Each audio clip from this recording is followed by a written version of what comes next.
perform live, use that big brand of yours and follow us on Twitch. We do things live there sometimes. All right. Well, with this week's episode coming out on Valentine's Day, I thought it'd be the best time to talk about what our favorite love stories in video games are.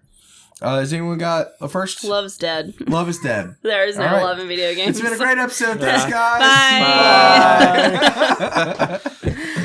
Should we set this? Oh, yeah. You know, we always fucking forget forgetting to do that. Yeah. Let's do it. Let's actually do it. I think it's like actually fun to well, this is your topic, Brian. I assume that you actually have. I have a silly one, and I have one I think is actually serious. Okay. But I'm going to go with the silly one first. Scott Pilgrim vs. the World. I'm wearing the shirt. It's probably the worst love story video game ever, but it does go around this love story of Scott Pilgrim and Ramona Flowers. But spoilers, in the video game version, he actually gets every girl. gross. Yep. It's the comic that he doesn't get anybody, right? He gets knives in the comic. And in I the thought movie there he was gets one Ramona. where he gets nobody, and it's like really awesome. It's close to that. The comic like, book. Fuck you. The comic book, like, technically. Fucking nerd. Oh, your life sucks. Oh. Well, no, technically he does get nobody for a while, Yeah. and then he cleans up his acts, and then he gets back together with knives. I will say, I super enjoyed the movie Scott Pilgrim, but Scott is the worst character yeah, in the whole yeah. movie. Yeah. Yeah, absolutely. Everybody else is great. It's but exactly the same in the comics as well. Yeah. Yeah, and of course, it's honestly even worse in the video game. in the video game. Yeah. I imagine so, since he gets like all three girls, right? He gets 4 girls. 4 girls. Eve, Knives, Ramona, and Kim. And Kim. Yeah. They're Kim. The drummer. the drummer. Oh, okay. Gross. Double gross. Yeah. So Jeez. yeah. So they're yeah. It's pretty gross. But up until that point, it's pretty great. And then you hit that point and you're like, this is fan Not the service. payoff But I was looking for. but the game What is this, a dating simulator? Ugh. yes. And then I guess we could just every dating simulator. I would say Dream Daddy's my favorite when it comes to that regard. As far as I love haven't games. played that one yet. You'd like I it don't a play a lot. lot of dating simulators, if Yeah. any at all. You're a bad 12-year-old girl. Or streamer. Sorry. Yeah. Oh no, you probably like that one or Sorry for being bad. Hatofu girlfriend, boyfriend. The pigeon dating sim? Yeah, the pigeon dating one. yeah. That would probably both be up your alleys because Okay. it's just bizarre. Yeah. But my favorite love story in a video game of all time is also my favorite RPG of all time, Lunar Silver Star Story Complete, where Alex and Luna develop a blossoming love as the game goes on and on until she gets kidnapped, becomes the main villain, and then you have to kill her. But then your love saves the day, and she actually doesn't, kill the entire planet. Okay. So it's Lovely. long story short. So my issue with a lot of video games is it's basically like, oh, it's like this person is getting kidnapped and this other person's gonna save them, and so they're gonna be in love at the end. And I feel like with that, it's a lot of just like sure, maybe there's a relationship there, but as for like That's just Stockholm Syndrome. just as like me as like playing the game, for me to say, hey, this is a good love story, I have to be invested in it. Like I have to actually care about the characters and like feel something for them. So So that's kind of like what I was basing my choices on. And the Lunar does have a few of those tropes, but they happen about 3/4 of the way in the game. So you're building this relationship with these characters along the way. Yeah. So I think it goes around that problem that a lot of love story kidnapping games go. But you know what? I'm just going to quit and let Jairus do whatever Jairus is about to do. I am going to, I bet you're expecting me to come out with some, Mass Effect bullshit. Mass Effect 2 was on a list I was reading about. I'm not surprised by that. But the real answer is Saints Row 4. Okay. I can get behind this. Which is a parody of the Mass Effect relationship mechanic, but you just have one button and it's proposition. And you just can go to the bone zone with whoever you want. Lovely. And it's not treated as some grand emotional thing. It's very sex positive in that way. Yeah. And I think that's also fine too. You can have sex without a relationship, but don't try to dress it up as a relationship. Right. You know what I mean? Just fucking. Yep. Hot coffee for everyone. Just get some fucking. Yeah. Well, and I think that's like, I think what you touched on is kind of the weirdness of video game romances, because usually it's like either scripted or it's an open world thing. It's really hard to tell a good love story when it's not a story-based game. Yeah. And even, also, I realized too with this prompt that you gave us, I haven't really played any video games that center around love in that way. Like that's not something that I've actually picked out. Except really like think, Dear Esther. Yeah. Or Gone Home. That's Gone the Home. one. I feel like Dear Esther too, there's a bit of love in that too. Yeah, and it's like most of my answers were like walking simulator type things, like Dear Esther and Gone Home.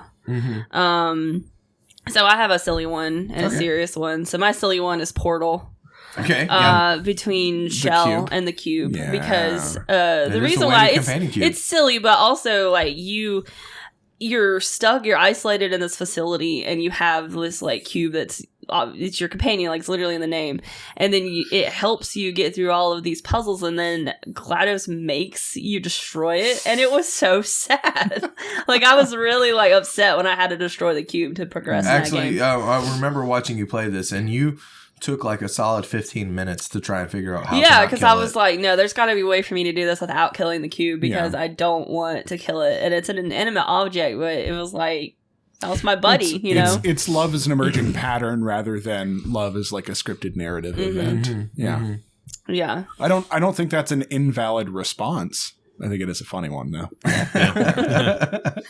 And then my more serious one is a game I recently played. I'm gonna try not to spoil it because Hutch actually wants to borrow it.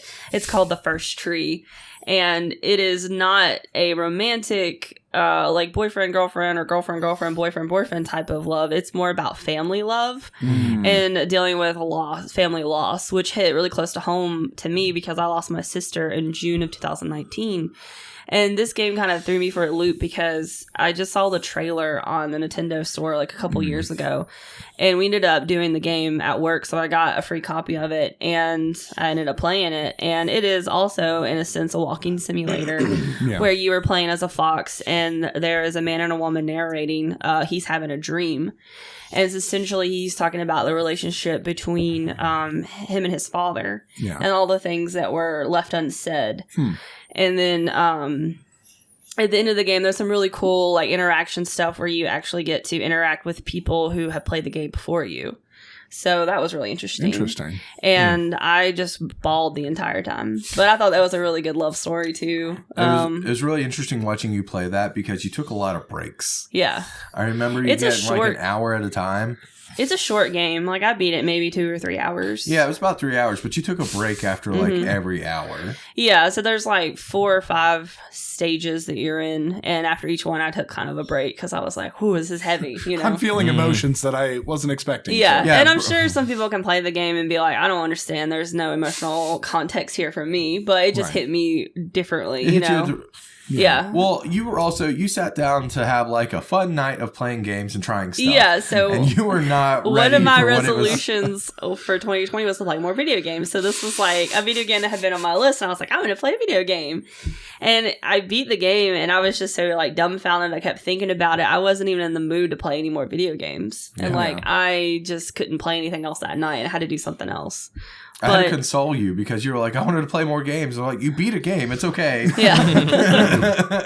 So that was the one on my mind for a really good love story. But it's more of a family I think love. that's valid. Yeah. Like, I think friendship is love. I mean, I love everyone in this room. That doesn't mean that, like, that's invalid love. Like, just Valentine's Day is bullshit anyways. We're just doing stuff because this whole episode comes out on Valentine's Day. Yeah. But I do think that those stories are remarkably valid, and even more so sometimes. You need to have that platonic love to be able to love yourself, to be able to love someone romantically. Yeah. Because honestly, it's just like they build up on each other. How about you two? So I'm going to choose from Life is Strange. Okay. I was thinking Chloe and Max, but once I started thinking about it a little more, it's really more of a love story with Chloe and Rachel Amber. and I don't think you played Before the Storm, have you? Yeah, not yet. So I won't go into too many specifics with that, but you've got these two girls from these two different backgrounds that they have all these adventures together, and then they go through some hardships together, and it feels much more impactful. Like you could see them growing closer. I feel like it's much more of a better story than I felt like. So in Life is Strange proper, Rachel Amber has disappeared or run away, but no one knows what's happened to her. And so I feel like looking back on that, most of that is, rather than being a love story between Max and Chloe, they're old friends that drifted apart due to various reasons. They're coming back together, and they're being brought on this, path. Now, love, kind of does bloom eventually, but okay. Anyway, but yeah, that story doesn't really have a happy ending, no matter what happens. So I'll just leave it, that. But I just really enjoyed, the journey with that series. Well, I think also love stories too don't have to necessarily have a happy ending as well too. Honestly, most video game based ones don't. Yeah. I think Lunar is one of the few examples of a happy ending, but like, I don't know, Gone Home is kind of happy, kind of.